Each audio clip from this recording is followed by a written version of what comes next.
Cuando usted mira las flores, cuando miran los árboles, cuando miran los animales, cuando contemplan los peces, un lugar que me gustaría, aunque he ido varias veces a Ecuador, pero no lo he ido, nunca he ido digamos, en función de paseo, pero un día me gustaría ir solo para contemplar las Islas Galápagos, un lugar maravilloso. En el devocional de esta semana creo que se habló algo sobre las tortuguitas en las Islas Galápagos. Pero todo lo hizo Dios hermoso. Primero preparó toda la creación, todo lo que nosotros íbamos a necesitar, y luego nos creó a nosotros. ¿Cómo? A su imagen y a su semejanza. ¿Cuál era el sueño de Dios? Proveernos para todas nuestras necesidades. Nuestros primeros padres fueron puestos en un huerto donde había de todo. No había necesidad de nada. No estaban en una pieza de 4x4, de 2x2. Estaban en un hermoso lugar, un lugar maravilloso que Dios había provisto para ellos. El mundo era su hogar, el hogar de nuestros primeros padres. Sus peluches eran todos los animales, ¿no? Su ilusión eran las estrellas todas las noches. Un cielo estrellado maravilloso. Todo reflejaba la gloria del Señor.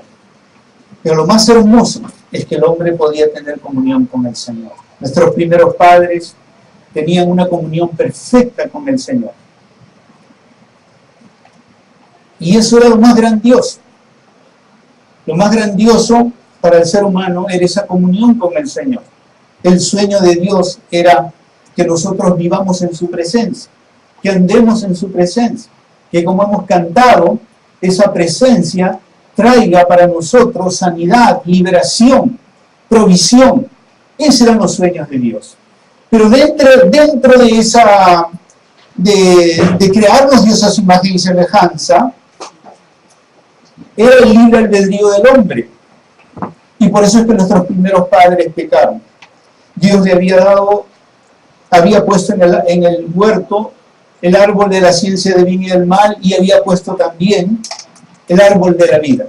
El sueño de Dios es: come del árbol de la vida y vivirás para siempre. El sueño de Dios no era la muerte, no era la necesidad, no era la enfermedad. Eso no eran los sueños de Dios para nosotros, ni para nuestra descendencia, ni para la descendencia de Adán. El sueño de Dios era comunión, era vida, era revelación, era presencia de Dios, era sanidad, era vida eterna. Todo lo que un Dios bueno, grande y poderoso podría proveer para el ser humano. Pero nuestros primeros padres pecaron. Y la Biblia dice que en Él pecamos todos. Es decir, Él era nuestro representante. Así que si viene usted del año 2003, si usted pudiera retroceder al año primero, usted hubiera hecho lo mismo que nuestros primeros padres. Porque teniendo el libre albedrío, hubiera podido escoger entre el bien y el mal. Ese sueño se truncó cuando el hombre pecó. Vino la maldición. Solo había bendición, pero entra la maldición. ¿Cómo entra la maldición? Por el pecado. Por la desobediencia del hombre, entra la maldición sobre la tierra, sobre la creación. El hombre, el ser humano, entra a ser parte de esa maldición a través de la muerte, a través de la enfermedad, a través de la falta de provisión, espinos y cardos que producirá la tierra, con el sudor de tu frente, la trabajarás, y del polvo eres y al polvo volverás, la muerte. Pero los sueños de Dios nunca terminan. Los sueños de Dios proveyeron una restauración, una liberación sobre la vida de nuestros primeros padres. Y aunque cuando ellos pecaron pusieron y se autojustificaron a sí mismos poniendo sus hojas de delantales, como dice Génesis capítulo 3, versículo 7, y dice que entonces fueron abiertos, después que pecaron fueron abiertos, 3:7, los ojos de ambos y conocieron que estaban desnudos y cosieron hojas de higuera y se hicieron delantales. Y la palabra del Señor dice luego en el verso 21, y el Señor Dios hizo vestiduras de piel para Adán y su mujer y los vistió. Ellos quisieron tapar su pecado con sus propios recursos. Hasta el día de hoy el ser humano hace eso. El ser humano quiere simplemente buscar a Dios a través de sus propias obras, a través de sus propias formas. Su corazón se hizo egoísta después del pecado.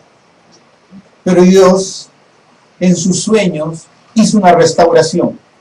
Le dijo, fuera obras y ahora vístanse de pieles.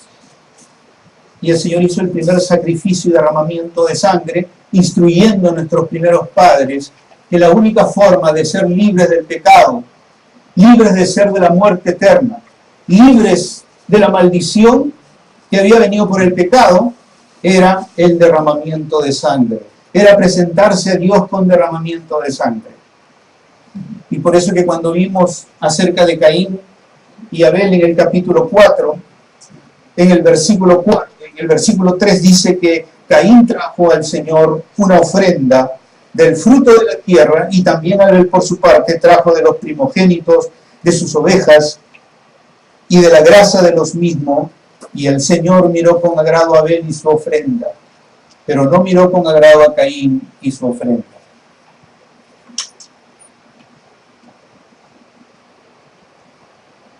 Dios estaba enseñando algo a Adán y a sus hijos y a su descendencia. Que la forma de volver a tener comunión con Dios era por medio del derramamiento de sangre. Que empezó a prefigurar desde aquel momento lo que Juan el Bautista más tarde dijera cuando vea a Jesucristo. He aquí el Cordero de Dios que quita los pecados del mundo. Dios empezó a enseñar a Adán y a sus hijos que la única manera de poder restaurar su comunión, de poder volver a tener las promesas de Dios y de ser libres de la maldición en que habían incurrido por el pecado, era acercarse a Dios mediante un derramamiento de sangre. A eso la Biblia le llama ofrenda. ¿Qué es ofrenda? La mención que hace Génesis 4, versículos 3 y 4, cuando se habla de la ofrenda. La palabra en el hebreo significa regalo. Entonces, lo que vinieron a hacer Caín y Abel es traerle un regalo al Señor. Un regalo, pero que él mismo había pedido para poder acercarse y volver a tener comunión y ser restaurados en su relación con el Señor. Entonces, de ahí aprendemos que la ofrenda, que es lo primero que Dios le enseña a nuestros primeros padres y a sus hijos, es lo que agrada al Señor de acuerdo a lo que Él mismo establece en su palabra. Estudiamos que el Señor miró con agrado a Abel, noten a la persona primero, y luego a su ofrenda. Dios no es un Dios que mira lo externo primero. Dios mira lo interno, mira el corazón. Mira cómo ustedes han venido aquí. Él no mira que simplemente ustedes vengan a cumplir algo. Si vienen a cumplir algo, entonces ya es obligación. Y si es obligación, no es algo que agrada al Señor. Al Señor le agrada primero el corazón, la actitud de las personas. Por eso es que este pasaje nos enseña que hay una ofrenda incorrecta y una ofrenda correcta. La ofrenda que agrada a Dios es la ofrenda a través de la cual el pasaje nos enseña.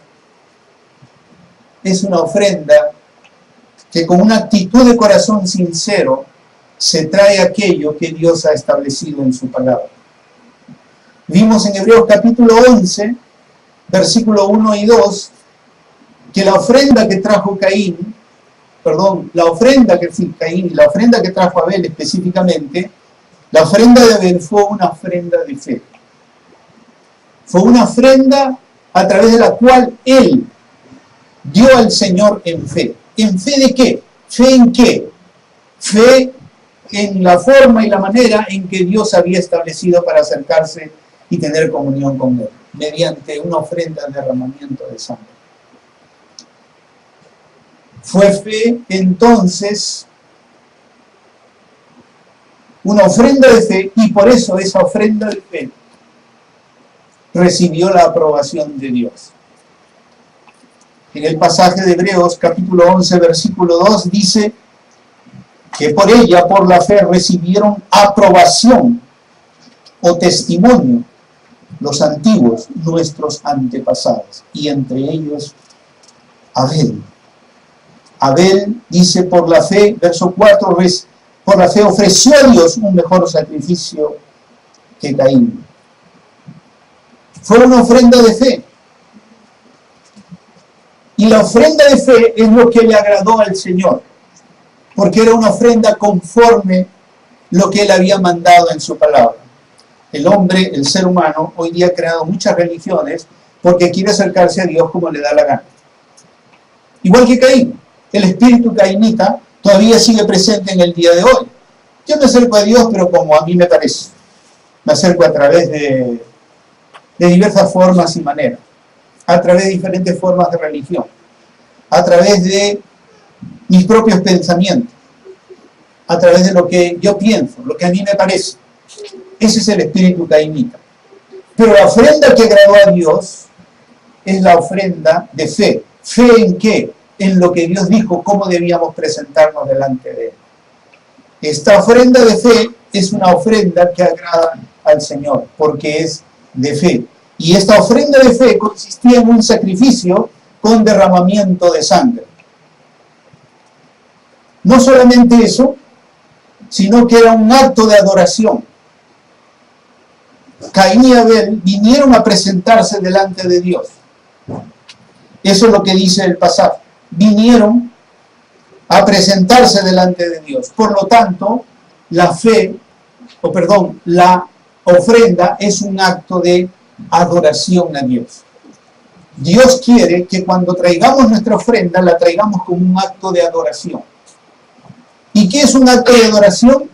Un acto de adoración es un acto de inclinación, de postración, de respeto, de honra por lo que Dios es. Adorarlo es inclinarnos, es postrarnos, es respetarlo. Adorarlo es honrarlo por lo que Él es. Adorarlo es comportarnos en la forma de vida. Eso es adorar. Por eso es que la Biblia va a señalar tanto en el Antiguo como en el Nuevo Testamento que la adoración a Dios no es como yo quiero, como a mí me parece. Es una adoración que la adoración va a incluir el comportarse en la forma que Dios quiere. Por eso en la Biblia, en el Nuevo Testamento, dice que cuando dos personas están enemistadas, dice que no traigan su ofrenda. Primero arreglen, dijo Jesús, y entonces después de arreglar dice, venga y traiga su ofrenda. Porque no se puede traer una ofrenda al Señor sin haber o sin estar comportándose de la forma de vida. Entonces Dios quiere una ofrenda con una adoración que lo reverencie, que lo honre. Él no quiere que vengamos y simplemente traigamos algo externamente. Él quiere que lo hagamos con un corazón, con una actitud y disposición correcta de nuestro corazón. La ofrenda es una ofrenda de fe. La ofrenda de fe es algo que aprueba Dios. La ofrenda de fe consiste en un derramamiento de sangre. La ofrenda es un acto de adoración. Es lo que vemos en este pasaje. Y la ofrenda es de lo primogénito y de lo mejor. Miren ustedes el verso 4. En el verso 4 dice el texto: también Abel por su parte trajo de los primogénitos de sus ovejas y de la grasa de los mismos. De los primogénitos. ¿Qué es el primogénito en la Biblia? ¿Qué es el primogénito cuando usted tiene descendencia? Lo primero. Como más tarde la Biblia va a enseñar, las primicias al Señor. Lo primero. La ofrenda que le agrada al Señor es lo primero. Es que cuando usted recibe algo, primero, antes de pensar en sus cuentas y lo que debe, etc., lo primero se lo entrega al Señor. Eso es lo que Abel había hecho. El primero de sus ovejas, lo primogénito, fue lo que escogió para el Señor. Pero no fue el primogénito de lo flaco, de lo cojo, de lo tuerto, como el Señor increpó en el libro de Malaquías, a través del profeta Malaquías, en el último profeta del Antiguo Testamento a su pueblo, porque dice que su pueblo venía y dice: sí, te traigo el primogénito, lo primero, mi primicia, pero era tuerto, flaco, desnutrido, enfermo, y eso es lo que le traían al Señor. Desde la primera vez que el Señor enseña sobre la ofrenda, después del pecado del hombre, es que se debe traer lo primero de lo que Dios nos da. Y decía que no era lo enfermo, lo flaco, porque dice aquí, de los primogénitos de ovejas y de la grasa de los mismos. Cuando usted ve a alguien flaco, dice: ese no tiene grasa. Cuando usted viene ve a alguien gordo, dice: ah, ese está bien llenito. Ese trajo lo mejor, no trajo lo tuerto, no trajo lo que le sobraba de su rebaño. Dice la Escritura que trajo lo mejor. Lo mejor. ¿Y cuándo uno da lo mejor? ¿Cuándo uno da lo mejor? Cuando uno tiene deseo de dar. Cuando usted no tiene deseo de dar, da lo peor, lo que le sobra. Eso es. ¿Sí o no? Pues les estoy engañando. Usted trae lo mejor cuando usted desea dar.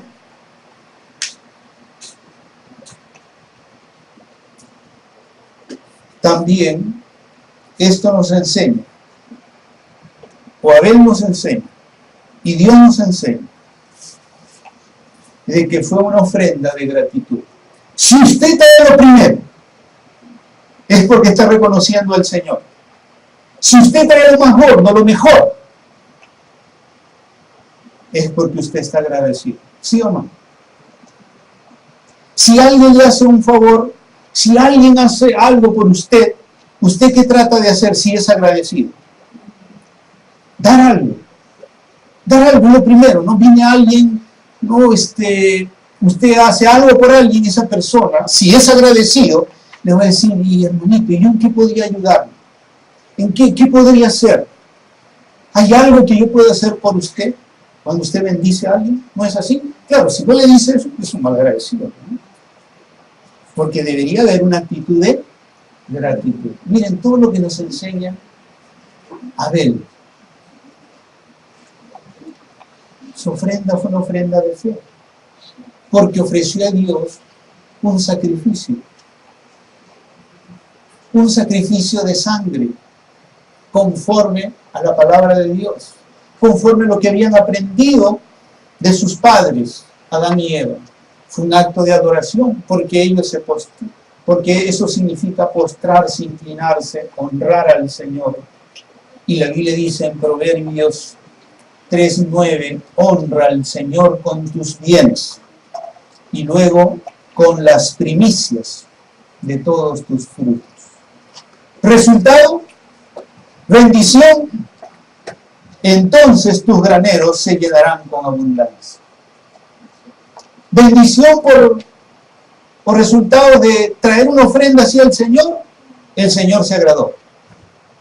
¿Quieres agradar el corazón de Dios? Debes saber cómo ofrendar para agradar el corazón de Dios. Si no, solo será un acto externo, sin ningún agrado para el Señor. Fue una ofrenda de gratitud. El mandato es honra. En Proverbios 3:9. Honra al Señor con tus bienes. Es interesante que usa la palabra bienes, ¿no? No solamente con tu ofrenda monetaria. Un bien es un auto, es una casa, como vamos a ver, joyas, pero sobre todo el Nuevo Testamento va a enfatizar en Romanos capítulo 12, versículo 1, que presentemos nuestros cuerpos, nuestra vida, como un sacrificio vivo, santo y agradable a Dios. La ofrenda es una entrega de la vida. ¿Saben por qué? Porque ¿qué significaba que la persona, en este caso Abel, no solo trajo lo mejor, sino que lo sacrificó? Ese es un derramamiento de sangre. Y luego lo quemó, porque más tarde la Biblia va a enseñar que esta ofrenda era una ofrenda de holocausto. Y la ofrenda de holocausto era una ofrenda a través de la cual, cuando alguien daba esa ofrenda era enteramente quemada. No se dejaba nada, no podía quedar nada. Todo era ofrecido al Señor, no quedaba absolutamente nada. Entonces esta ofrenda representaba la vida de la persona. ¿Por qué? Porque más tarde se nos enseña que la ofrenda del holocausto, la persona que daba esta ofrenda tenía que poner su mano sobre el animal que iba a ser sacrificado, y de esa manera la persona era expiada, es decir, su culpa le era quitada y esa persona quedaba perdonada, libre del pecado en su vida. Por eso era una ofrenda que representaba la entrega de la vida, porque el animal estaba representando su vida, que moría por el pecado de usted, y usted era libre por la fe al practicar ese acto de expiación. Claro, aquí no se explica, pero Moisés ya lo explica. Y lo que hemos leído, Éxodo, Levítico, Números, Deuteronomio, los primeros libros de la Biblia, incluyendo el Génesis, sabemos que esto era así. Ahora, voy a hacerles un pequeño resumen de cómo el Señor les enseñó que las ofrendas tienen todos estos significados. Porque luego el Señor lo va a ampliar, lo va a desarrollar. Porque alguno diría, eso está escondido, yo no sabía que había todo eso en la ofrenda de Abel. Entonces, para que estemos seguros, el Señor luego lo instituyó más tarde en la ley de Moisés. Pero antes que Moisés, como estamos viendo, nuestros primeros padres de Adán y Eva, y luego Abel y Caín, y todos los hombres de Dios, de los cuales dice Hebreos capítulo 2, ¿se acuerdan que en Hebreos capítulo 2 leímos? En Hebreos capítulo 2 leímos, porque por la fe recibieron aprobación o testimonio los antiguos. Ellos fueron aprobados porque ofrendaron como Adán y Eva, y luego Abel ofrendó al Señor. Por eso fueron aprobados. Por lo que hemos visto, hizo Abel. ¿Cómo pudo hacer todo esto? Por revelación de Dios. Fue una revelación de Dios a su corazón. ¿Sabe? Nadie va a ofrendar si Dios no le revela lo que es una ofrenda. La gente que no sabe ofrendar es porque no hay una revelación en su espíritu. No entiende, todavía está en su naturaleza pecaminosa está dominando, su egoísmo lo está dominando. Porque el egoísmo nos domina desde que nacemos, ¿no? ¿Se acuerda usted cuando usted nació? No, usted no se acuerda cuando usted nació. Pero si usted tiene hijos, ¿se acuerdan cómo es cuando un niño nace? Nace y lo primero que hace es ¡ah! ¡Denme la teta! Y usted le da y está tomando la teta y ¡ah! Está renegando aún cuando le da. Y así es el ser humano en toda su vida. Es egoísta. Primero yo, segundo yo, tercero yo, y si queda algo para mí también. Así es el ser humano. Por eso la ofrenda va en contra del yo, del ego, de la naturaleza vieja y pecaminosa. Es como que por la ofrenda Dios nos quebranta ante la naturaleza vieja y pecaminosa. Todos estos hombres ofrendados, Caín equivocadamente, Abel, ahora, algo que no dije, además de la ofrenda, era levantar un altar al Señor. Es decir, la ofrenda no se ponía en el piso, se levantaba un altar, se ponía un altar, y era en ese altar que se levantaba donde se ofrecía la ofrenda, el sacrificio, que representaba la vida de la persona a través del animal. ¿Qué más significaba el altar? Que usted estaba en la presencia de Dios. Entonces, ofrendar es hacer altar, es entrar a la presencia de Dios para recibir de Él sus bendiciones, sus beneficios, de la comunión, de la bendición, de la provisión, de que el Señor esté con usted. Todo eso significa la ofrenda. Yo no sé por qué no lo hemos entendido.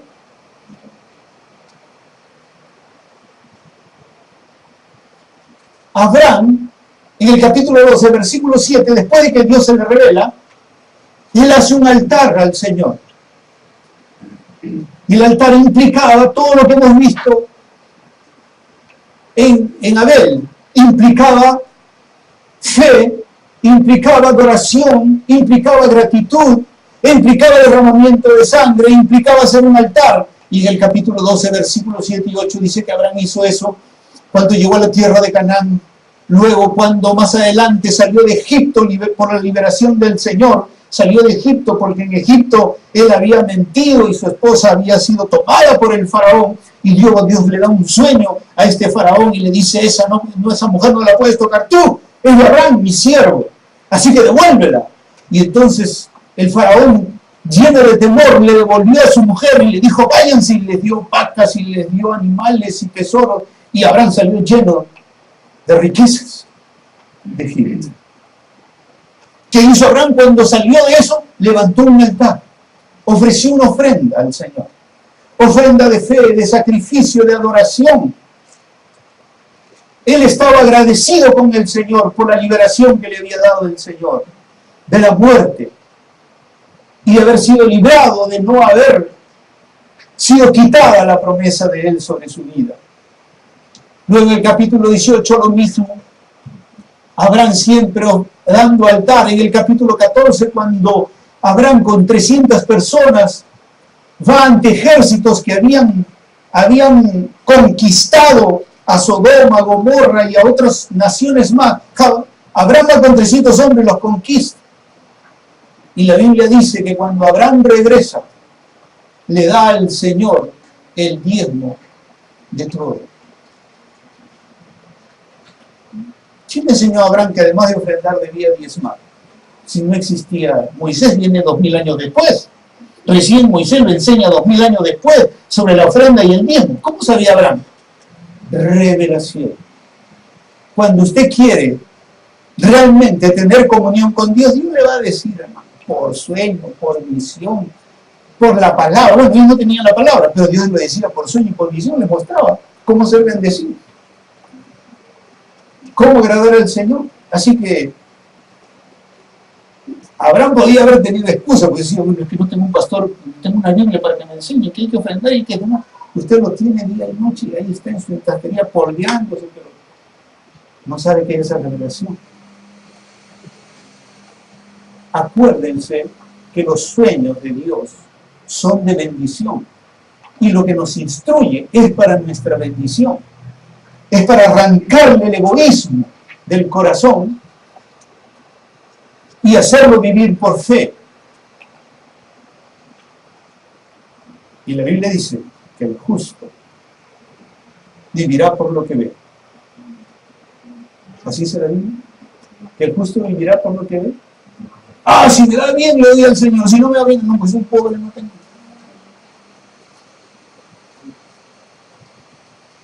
¿Quién le enseñó a Abraham a diezmar?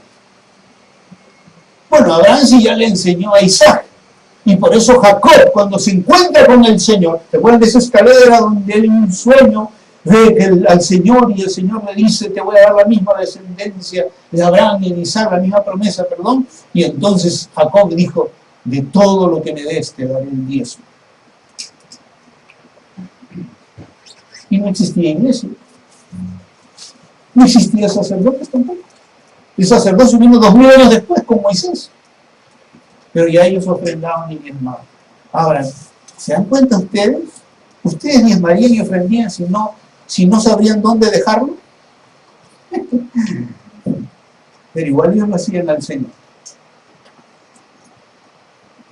Ahora, cuando viene Moisés 2000 años después, además de también Moisés ser un hombre que ofrenda al Señor, que hace altar al Señor, igual como Abel,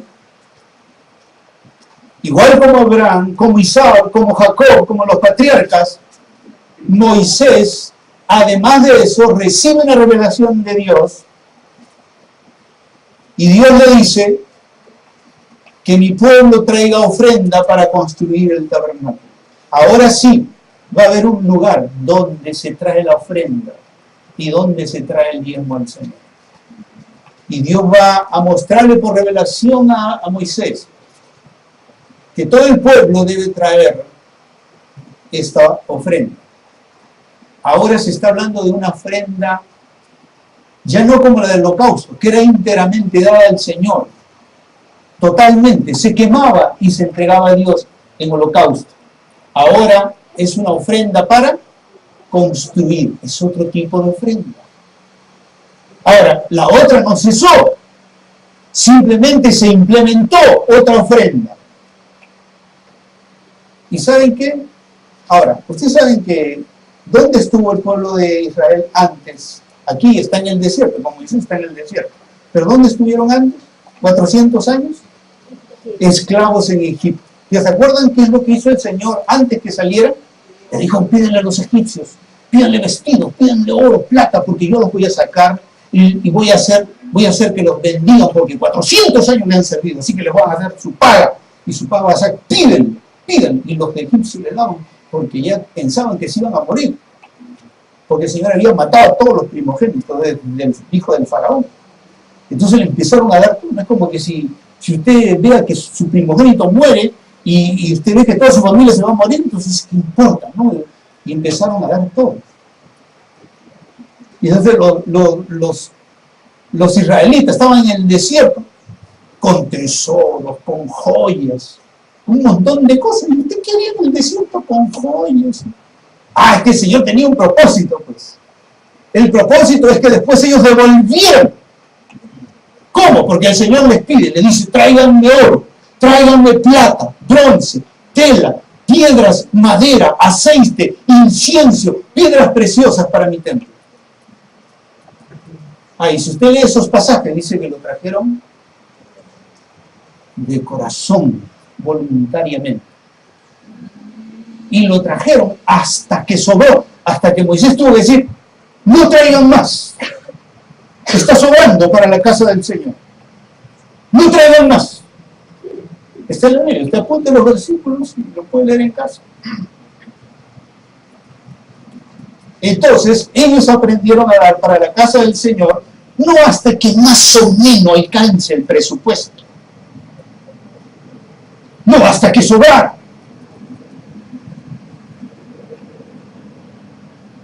Y después ellos entraron a la tierra prometida. Y tuvieron, hasta que les sobrara, la bendición. La bendición de Dios. Ahora, hay una bendición económica que viene de Dios y una bendición económica que viene, no bendición, es maldición económica que viene del diablo. ¿Se acuerdan en la tentación?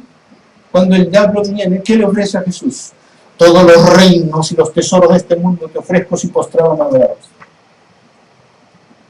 hay dinero, que es maldición, viene de Satanás. Entonces, usted tiene dinero, pero se muere de una enfermedad y nadie lo puede curar. Tiene dinero y su familia destruida. Tiene dinero y está solo, no tiene amigos. Ni perro que lo acompañe y le mueva la cola. Ese es el dinero que viene por maldición. Y los hijos dicen, cuando se muere para de una vez, el carro para mí, la mitad de la casa para ti, etcétera, etcétera. Lo he visto ante creyentes reunirse.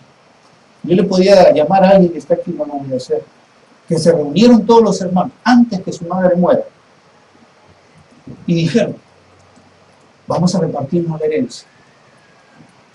Acordemos de una vez. Bueno, menos mal que la hermana de esta iglesia, si es santa, me dijo, ¿cómo es posible eso? ¿Cómo podemos deshonrar a nuestra madre así? Pero ya se reunieron. Una de ellas había reunido a todo el resto para poder repartirse la herencia.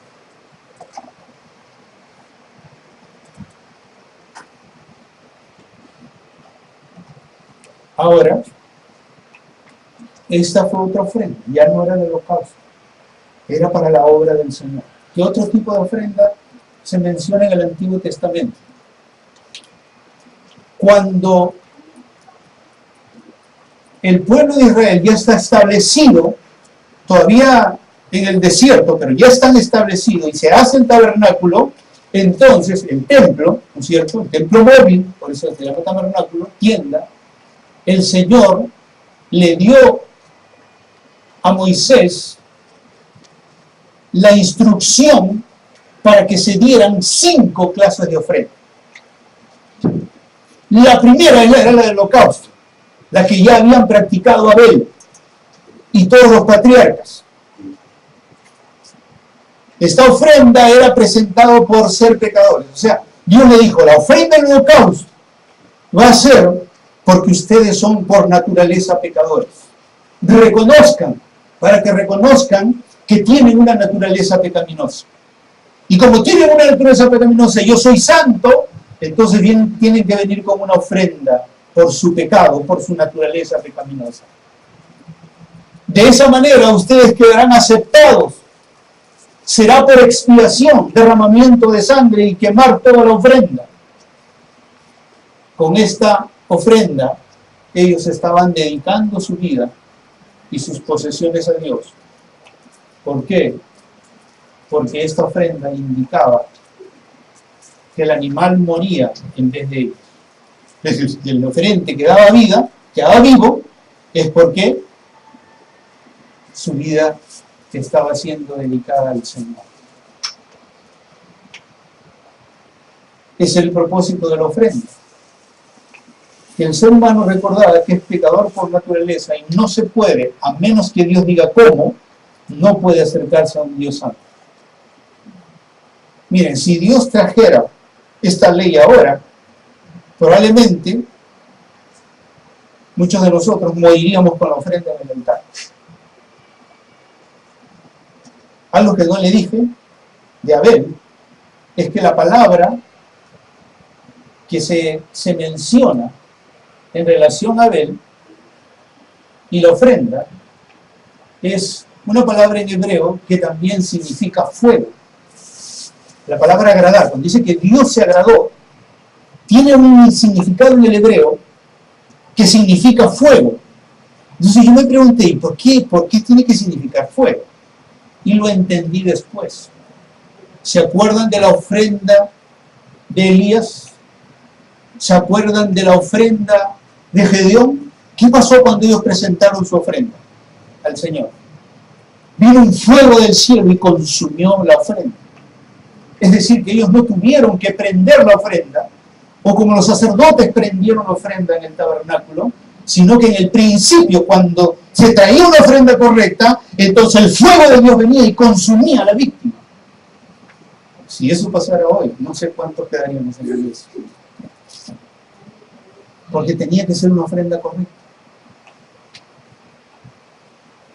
Y la aprobación de la ofrenda de la vida del oferente, y luego de la ofrenda era por fuego que se consumía, que venía del cielo. Tipo de ofrenda, tenía que traer un buey, una oveja o un chivo. Y si era muy pobre, un par de tórtolas. Por esta ofrenda.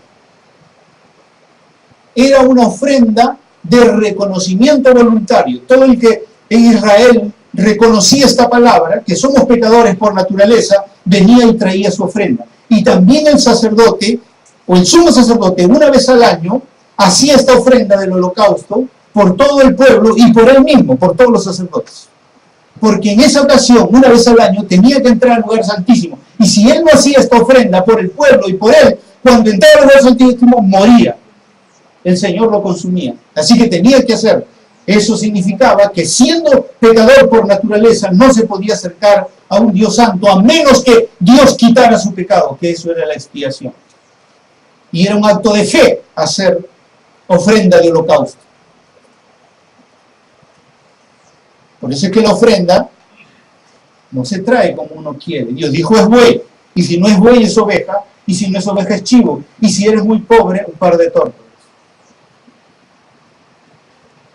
Otra clase de ofrenda que se practicaba en el tabernáculo y que el Señor pidió, la ofrenda de cereal.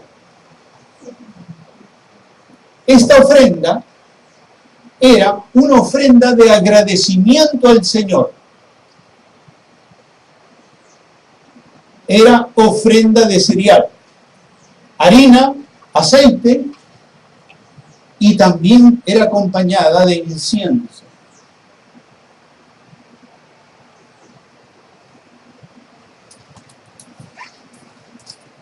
¿Cuál era el propósito de esta ofrenda? Agradecimiento al Señor.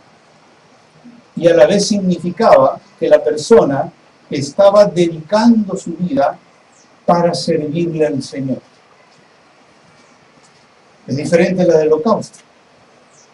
Esta era de gratitud y a la vez de dedicación de su vida al Señor. O sea que por dedicar es como cuando que el día que ungimos a Rocío, y el día que me ungieron a mí, y el día que ungieron a Daniel, y etcétera, ese día todos debíamos haber traído nuestra ofrenda de gratitud, porque eso significaba traer un agradecer al Señor, porque Él nos estaba llamando para servir.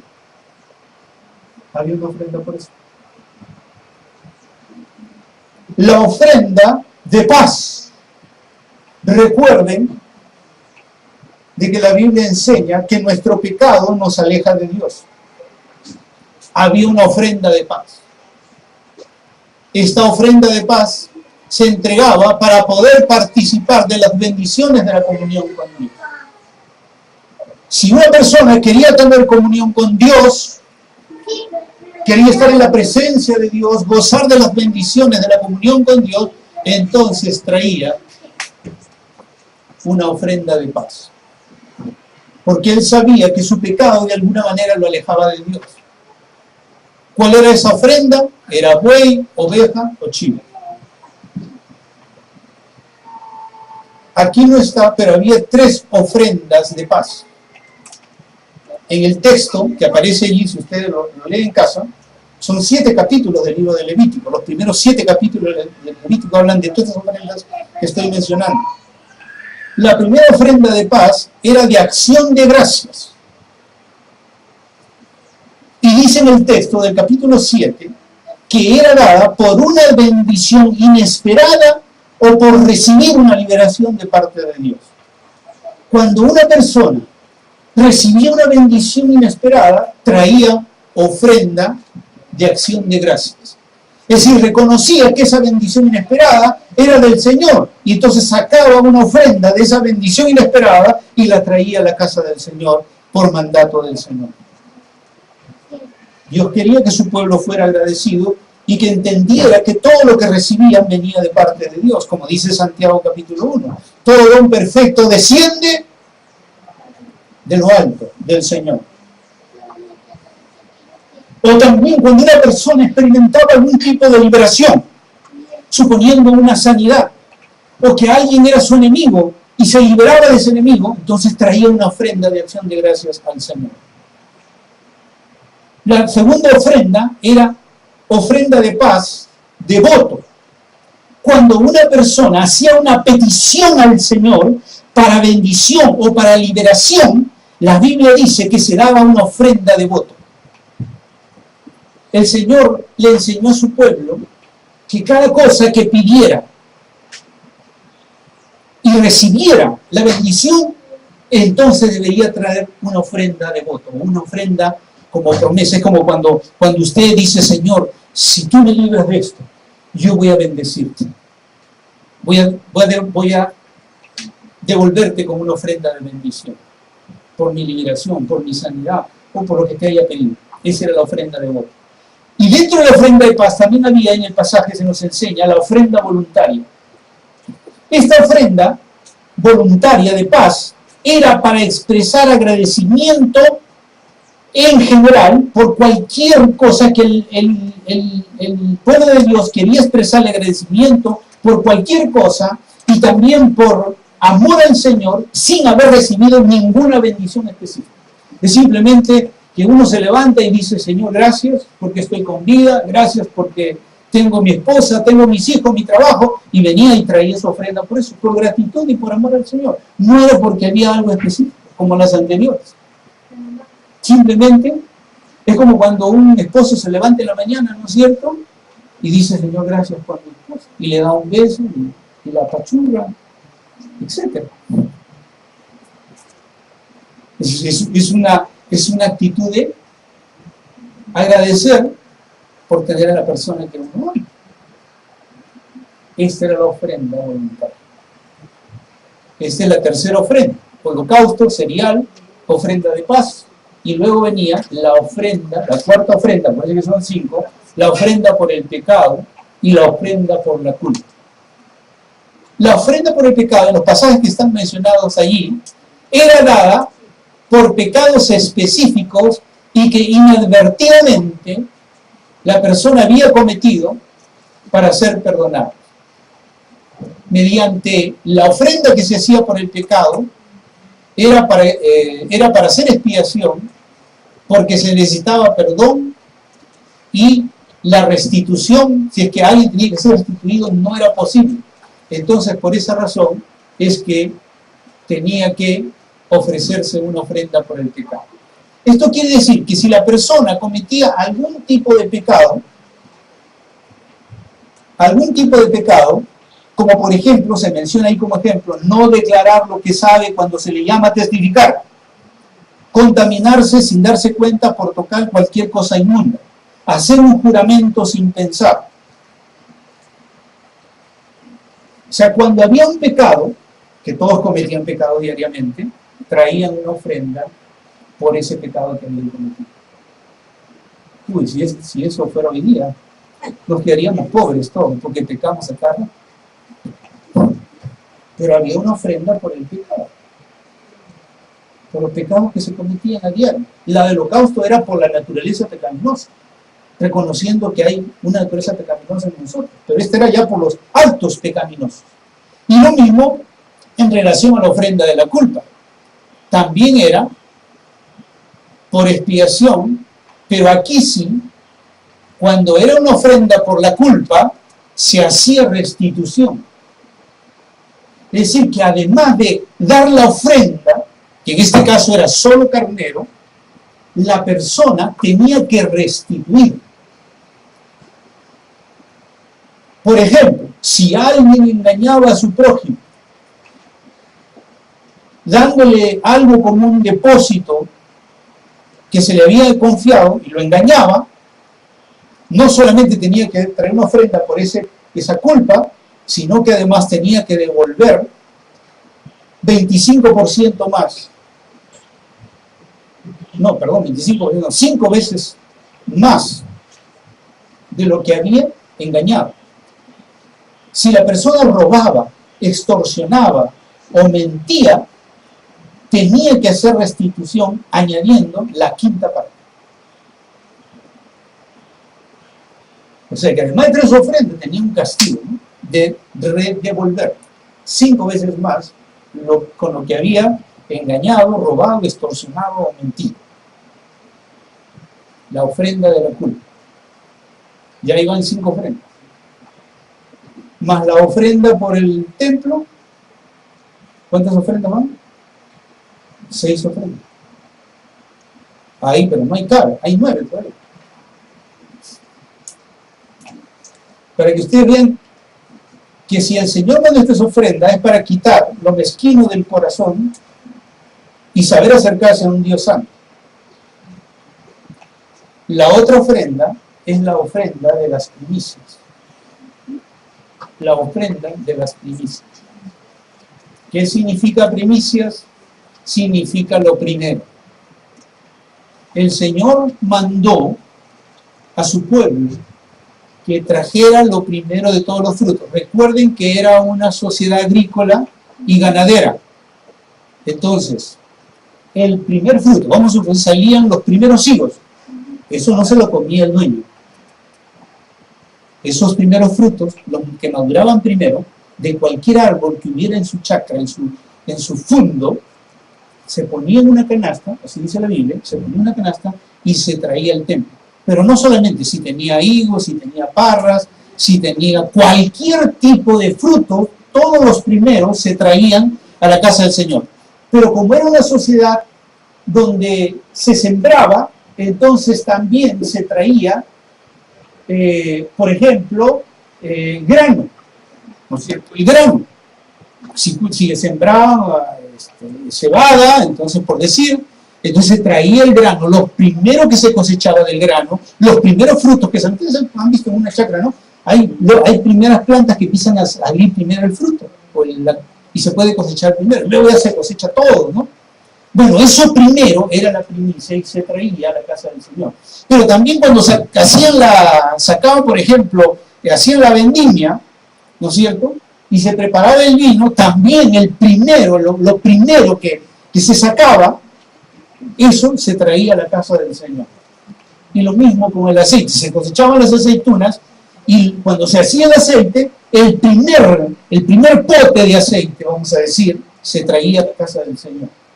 Y claro, también tenían ganados, entonces lo primero de la manada, del ganado, y también cuando se trasquilaban las ovejas, lo primero de la trasquilada era para la casa del Señor. A eso el Señor le llamaba las primicias. ¿Dónde están? Algunos pasajes. Éxodo 22:9, Éxodo 34:26, Levítico 2:14, Deuteronomio 14, Deuteronomio 18, Deuteronomio 26, son algunos pasajes que hablan de las primicias que ellos tenían que traer a la casa del Señor. ¿Qué ofrenda es? La séptima, las primicias. Hoy nos va a dejar sin nada en el bolsillo. 3. Las ofrendas para la casa del Señor. Las ofrendas para la casa del Señor. Hemos visto el tiempo de Moisés. Ahora viene el tiempo de los reyes. Cuando ya los reyes gobernaban en Israel, la ley seguía vigente y como ellos descuidaban la casa del Señor, ¿no? Ellos tenían, Ageo dice, tenían bien sus casas artesonadas, con lo que diríamos hoy con calefacción, y acá no estamos muriendo de calor, ¿no es cierto? Una ofrenda de refacción, de acondicionamiento, porque la casa del Señor quería tener aire acondicionado aquí. Y eso no solamente sería para el Señor, sino para ustedes, que estarían con menos calor, igual que yo. Entonces, ¿qué hacía? ¿Qué hacía el Señor?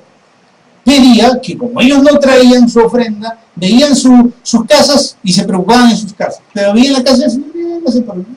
Ahí se está cayendo agua, ahí está roto. No se preocupaban. Entonces el Señor les mandó reparar la casa del Señor. Tuvo que mandarles, porque si no, no ofrendaban para reparar la casa del Señor. En Esdras, cuando ya ellos van al cautiverio, pero antes del cautiverio es destruido el templo completamente. Los babilonios los destruyeron totalmente. Cuando el Señor los trajo nuevamente a regreso, después de 70 años de cautiverio, por Esdras mandó decirles que volvieran a edificar la casa del Señor, que había construido ya Salomón. Y volvieron Entonces fue una orden de Dios para construir la casa. Bueno, todavía no tenemos ese privilegio, pero el Señor un día nos da el privilegio de ofrendar para hacer un templo para el Señor, que sea dedicado exclusivamente para el Señor, porque va a funcionar las 24 horas del día. Cuando tengamos ese templo en misión, yo he visto que no descansará en tener adoración al Señor, las 24 horas del día. Va a haber adoración. Van a haber levitas, ministros consagrados totalmente a la adoración al Señor. Usted quiere venir a orar a las 5 de la mañana, encuentra, adorando y orando. Quiere venir a las 9 de la mañana, encontrará a alguien adorando y orando. Y así, en cualquier hora del día. No importa qué trabajo usted tenga. Usted siempre podrá correr a la casa del Señor y encontrará gente adorando y orando al Señor. Esa es la visión que Dios me ha dado de esta iglesia. Vamos a ser adoradores 24 horas del día, hasta que el Señor venga. Cuando ellos regresan, empiezan la obra, pero como muchos de nosotros empezamos algo para el Señor y no lo terminamos, ¿no?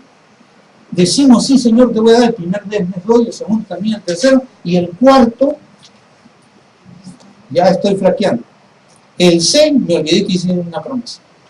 El sexto mes. Entonces Dios mandó al profeta Ageo para decirle a su pueblo, ustedes empezaron, pero no han terminado la obra. Empezaron a hacer la edificación, pero no la han terminado. Entonces reedifiquen mi casa. Y es interesante leer Ageo. Leerlo, es un libro pequeñito. El Señor les dice, ¿ustedes quieren saber por qué ganan y todo es saco roto? Ganan y todo es saco roto. O sea, no les alcanza. Ganan más y no les alcanza. Ganan más y no les alcanza. Y el Señor les hace una pregunta varias veces. No se los voy a decir. Ustedes lean, para ver qué pregunta el Señor le hace varias veces. Esa es la séptima ofrenda, octava ofrenda, y ya perdí la cuenta. La ofrenda para la casa del Señor, para reparar, edificar o reedificar. Ofrenda para los necesitados. El Señor Jesús también dijo, los pobres siempre lo tendréis. Como iglesia debemos atender al levita, el sacerdocio, al extranjero cuando tiene necesidad. Hay que ser hospitalario con los extranjeros. Al huérfano y a la viuda. Luego también dice al menesteroso y al pobre. Hay que ofrendar para los necesitados.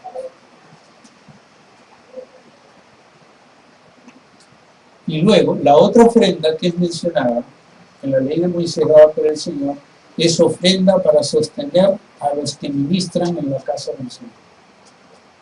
Si usted lee estos pasajes, quiere leer todos Números 18, subraya la palabra ofrenda, la va a encontrar más de 20 veces en un solo capítulo. Y le va a mostrar el Señor cómo Él ordenó que se dieran ofrendas para sostener el ministerio en la casa del Señor. Esto era ofrendas para el sostenimiento del sumo sacerdote, de los levitas o sacerdocio dentro de la casa de Dios. Y se van a sorprender lo que dice Números 18. Marquen la palabra ofrenda y la palabra diezmo y se van a sorprender lo que el Señor le enseña a su pueblo en cuanto al sostenimiento de la obra del Señor, ya de los ministros. ¿Cuántas ofrendas hay aquí? Creo que hay 9, ¿no? Y no he hablado del diezmo. El diezmo era otra cosa. O sea que por lo menos estamos hablando de 10 formas y maneras en que el judío venía y ofrecía. Ahora saben por qué están bendecidos judíos. No hay judíos por ninguna parte del mundo. ¿Por qué? Porque ellos siguen añorando el templo, pero siguen ofrendando y diezmando a Israel. ¿Usted cree por qué de 1948 a la fecha, que son pocos años, ¿no? ¿Cuántos años? 1948 a 2013. En 60 años se ha hecho una potencia. ¿Usted cree que por qué? Porque ellos ofrendan no lo que les sobra, sino todo lo que pueden.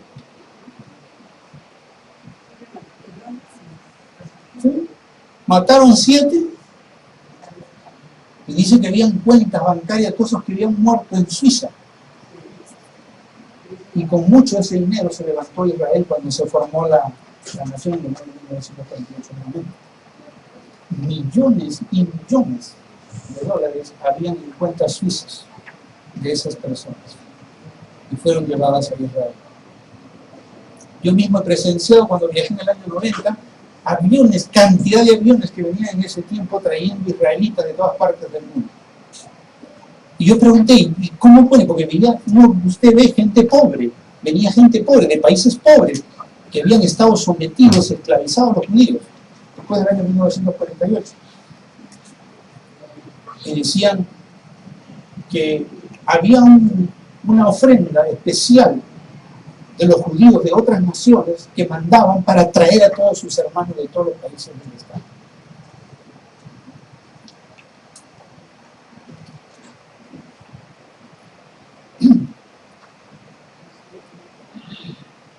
¿Qué nos enseña todo esto? ¿Qué nos enseña todo esto? ¿Qué significa que Dios les pidiera que dieran tantas ofrendas? Bueno, para nosotros tantas. ¿Sería que Dios quería exprimirlos?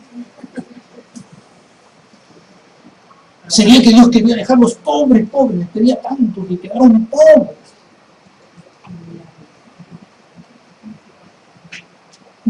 No vemos cuando leemos la Biblia. Dice más bien que en el tiempo de los reyes todos eran hacendados, todos tenían todo lo suficiente.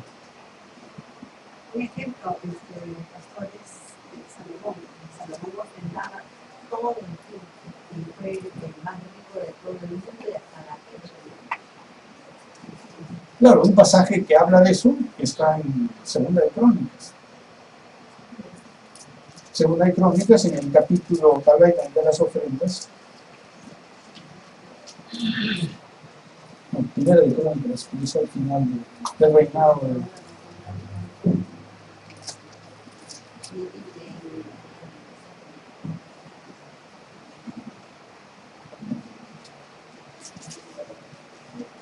En 2 Crónicas 29 dice: entonces el rey David dijo a toda la asamblea: mi hijo Salomón es el único que Dios ha escogido y es joven y sin experiencia, y la obra es grande, porque el templo no es para hombres sino para el Señor.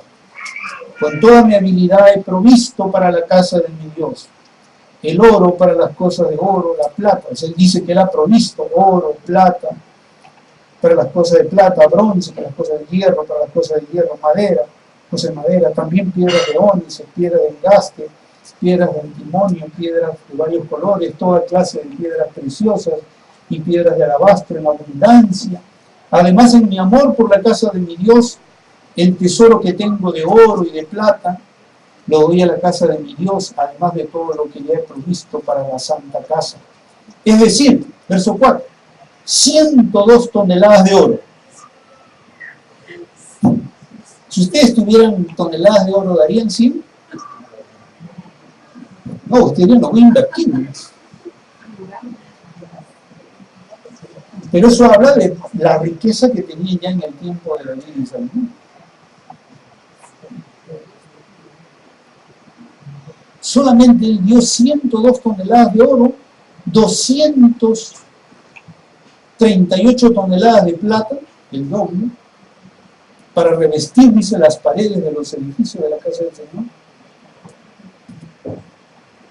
Verso 6, entonces ahí vinieron los líderes. Entonces los jefes de la casa paterna y los jefes de la tribu de Israel y los capitanes, o sea, todos los que estaban en autoridad,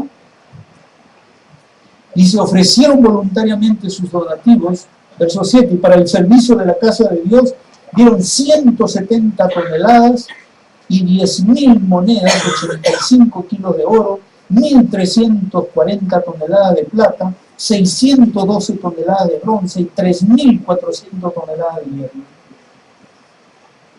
Verso 9. Entonces el pueblo se alegró porque habían contribuido voluntariamente de todo corazón, hicieron su ofrenda al Señor, y también el rey David se alegró en gran manera. Y David bendijo al Señor en la presencia de toda la asamblea y dijo: bendito eres, oh Señor, Dios de Israel, nuestro Padre, por los siglos de los siglos. Tuya, Señor, es la grandeza, el poder y la gloria, y la victoria y la majestad. En verdad, todo lo que hay en los cielos, en la tierra, tuyo es el dominio, el honor, y te exaltas como soberano sobre todo. De ti proceden la riqueza, el honor, tú reinas sobre todo, y en tu mano está el poder y la fuerza, y en tu mano está engrandecer y fortalecer a todos. Ahora, pues Dios nuestro, te damos gracias y alabamos tu glorioso nombre. Pero ¿quién soy yo y quién es mi pueblo para que podamos ofrecer tan generosamente todo esto? Porque de ti proceden todas las cosas, y de lo recibido de tu mano te damos. ¿Qué pensaban estos hombres que habían recibido tanto que le daban simplemente al Señor de lo que ellos habían recibido? Una actitud de mayordomía, desprendimiento. Miren, Dios ha mostrado a esta iglesia en su palabra y en visión que iremos a países ricos y llevar la palabra. Pero vamos a ir, son inconversos, no van a dar ni una ofrenda. ¿Quiénes van a ofrendar para ir a Japón, Corea, Estados Unidos, Canadá? ¿Quiénes van a ofrendar? No sé.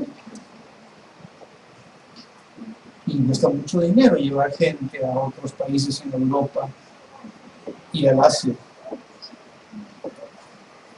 Dios tiene que bendecir grandemente. ¿Cómo lo va a hacer? Cuando usted y yo empecemos a ofrendar. Dios va a multiplicar. Va a multiplicar nuestra economía. Creceremos económicamente y multiplicaremos lo que Dios pone en nuestras manos. Y así bendeciremos la obra del Señor.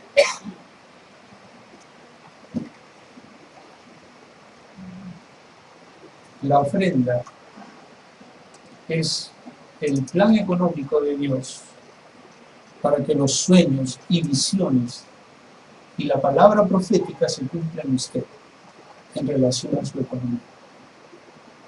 No hay otra manera.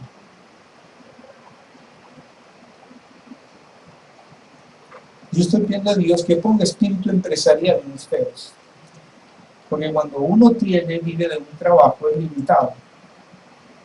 Pero si usted tiene una empresa, la consagra a Dios, y esa empresa usted lo pone al Señor como socio mayoritario, entonces sí se multiplicará grandemente.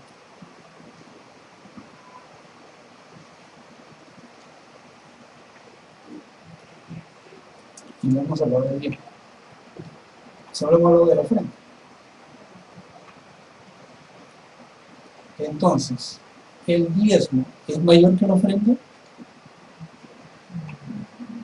Las ofrendas eran 9, creo, ¿no? O 10, pero era bueno. El diezmo era solo la décima parte.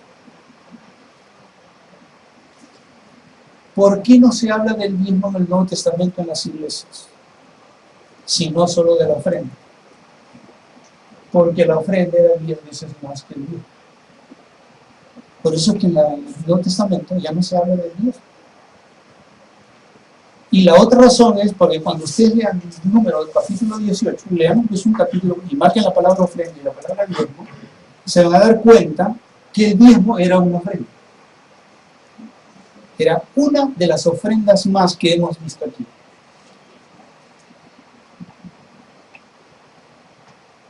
Por eso es que en Malaquías, cuando el Señor habla, dice diezmos y ofrendas, porque el diezmo era algo fijo, pero la ofrenda eran muchas y eran variadas. Y por eso cuando el Señor le reclama del diezmo y la ofrenda, y le dice, ustedes me han robado, le dice, me han robado, es porque solamente el no dar el diezmo era un robo, pero no dar todas las ofrendas era mayor robo todavía. Hoy es al revés, ¿no? Nosotros pensamos que la ofrenda es lo mínimo que podemos dar. y que el diezmo es lo máximo que podemos dar. ¿Se dan cuenta cómo hemos cambiado la visión profética de Dios en su palabra? Nosotros siempre hemos pensado que el diezmo es lo máximo y que la ofrenda es lo mínimo. Pero ¿qué nos enseña el Antiguo Testamento? Que el diezmo era lo mínimo y la ofrenda era lo más que el judío daba para el Señor, por orden del Señor. Por eso es que en el Nuevo Testamento siempre se habla de ofrenda. Porque en el contexto judío la ofrenda era muchísimo, muchísimo más que la bendición.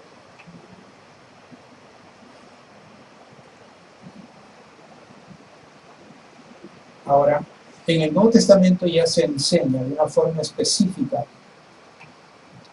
lo que es la ofrenda en el Nuevo Testamento en el tiempo de la gracia de Dios que estamos viviendo. Ahora Dios no nos pone todas estas ofrendas, pero sigue el principio de la ofrenda.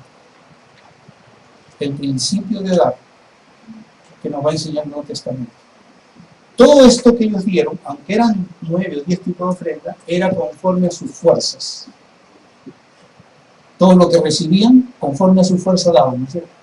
Recibían grano, daban ofrendas. Recibían multiplicación de animales, daban sus ofrendas, ¿no? El templo daban ofrendas para la reconstrucción, la reedificación, la restauración. Daban ofrendas, pero daban de lo que recibían. Pero ¿sabe cuál es el principio en el Nuevo Testamento? Ya no es dar conforme a tus fuerzas, de acuerdo a lo que tú recibes.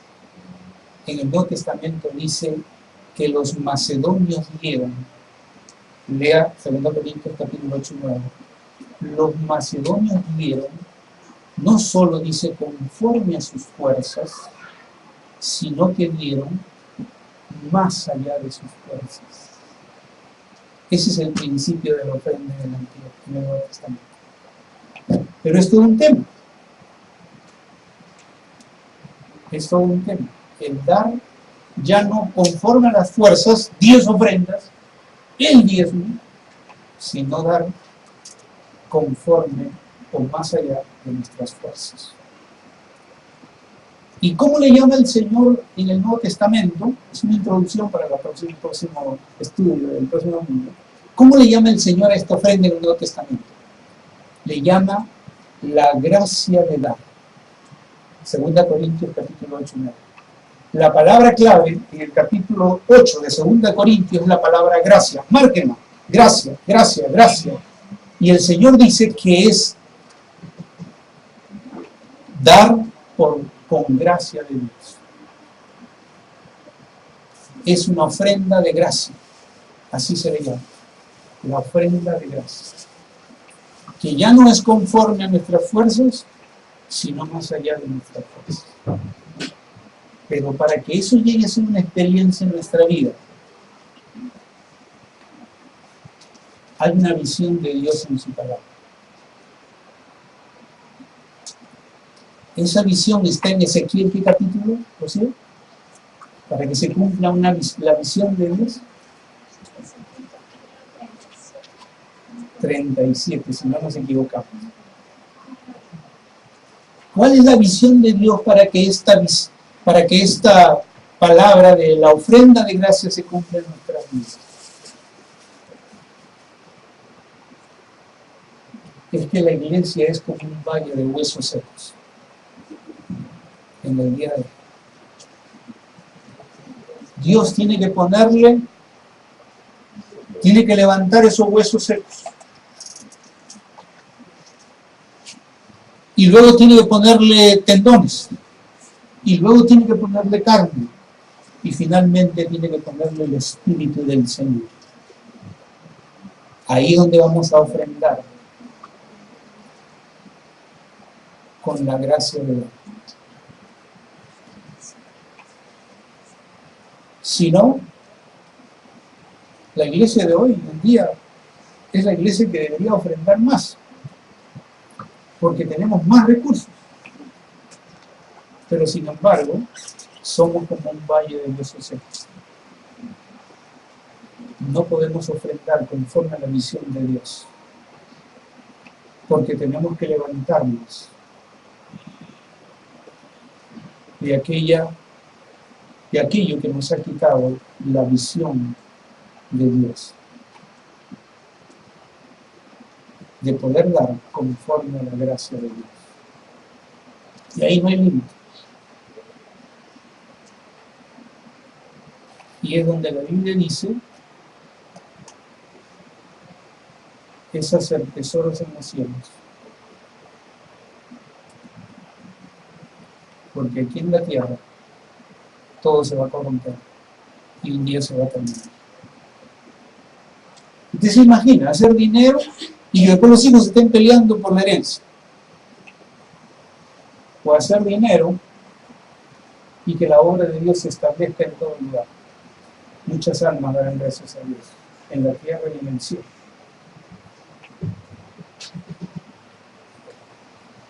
Dios quiera que nos podamos entender esa visión, el valle de los necesarios. Cuando esa visión se restaure en nuestras vidas, entonces podremos hacer todo lo que el Señor nos ha mandado. Nos convertiremos en un ejército vivo de Dios. Pero podemos orar por eso y que Dios pueda hacer su obra.